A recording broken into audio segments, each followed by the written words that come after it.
Welcome everyone to Austria Global Food Project. My name is Michael, and today we'll explore Austria's rich food culture shaped by its history, geography, and more.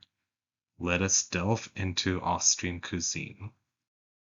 History influenced Austrian food culture. For example, the Habsburg dynasty, which is mostly Roman Catholic, has ruled Austria for several centuries.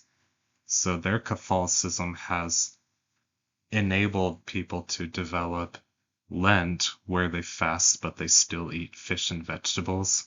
Along the side, there have been minority Jews living under the Habsburg dynasty in Austria and may have possibly contributed to famous dishes like the Wiener Schnitzel and Tafelspitz. Austria boasts a high literacy rate of 98%. This is due to their mandatory education between ages 6 and 15, and this may contribute to their higher income and access to nutritious food through trade. Speaking of trade, Austria is connected to the Danube Valley, which connects nine other European countries with it, and Austria is surrounded by mountainous terrain, which allows for hardy crops to grow, such as potatoes and whole grains. Austria has an identity of folk medicine and natural healing.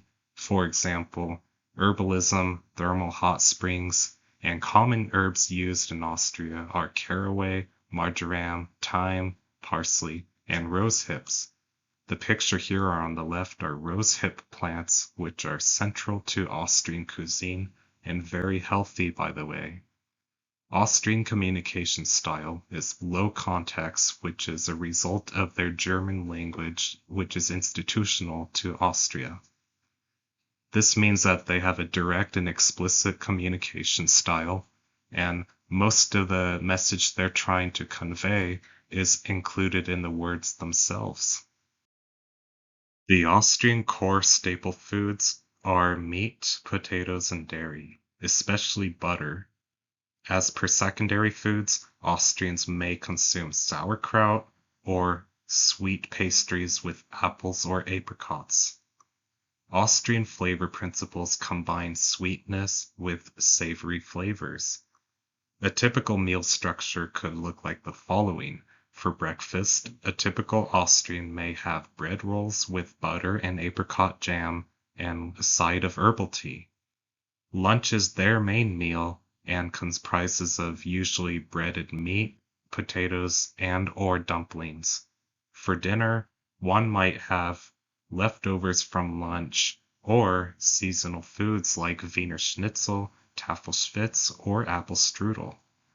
During Christmas, Austrians may have Vanillekipferl, which is a dessert shaped like a half-moon crescent. It's like a powdered cookie with white powder. It's really good.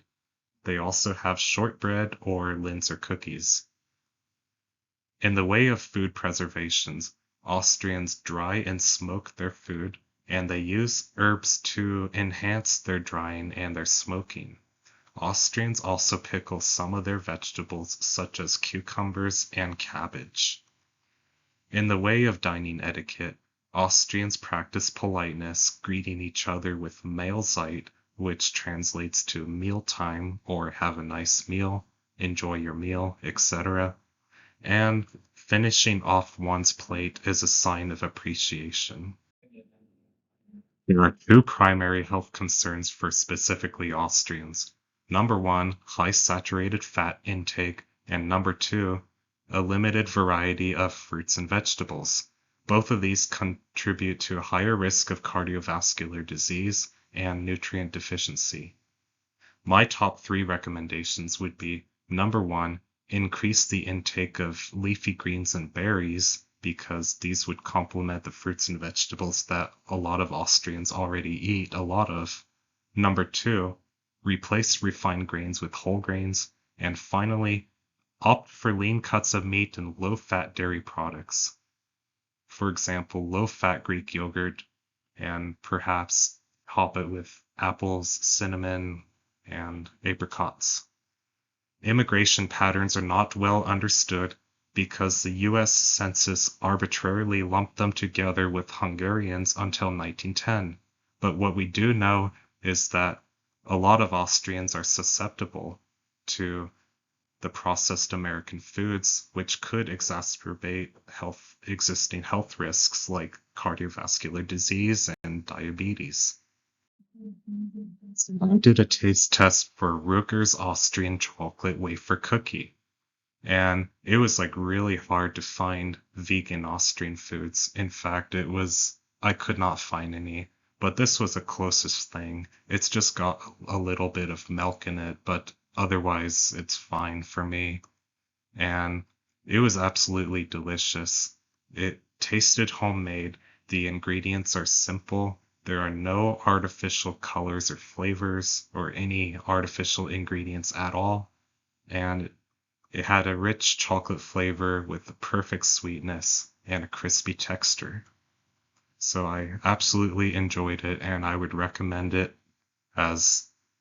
recommend it to anybody as an authentic Austrian snack. And that's about it. To summarize my presentation, I went over how their food culture is influenced by the Habsburg dynasty, geography, herbal folk medicine, and more. I then went over their food habits and their core foods, meal structure, and special dishes. Next, I did a health evaluation where I criticized their high intake of saturated fats. And finally, I did a taste test of Ruger's chocolate wafer cookies, and they were absolutely delicious. That concludes my presentation. Thank you for everything.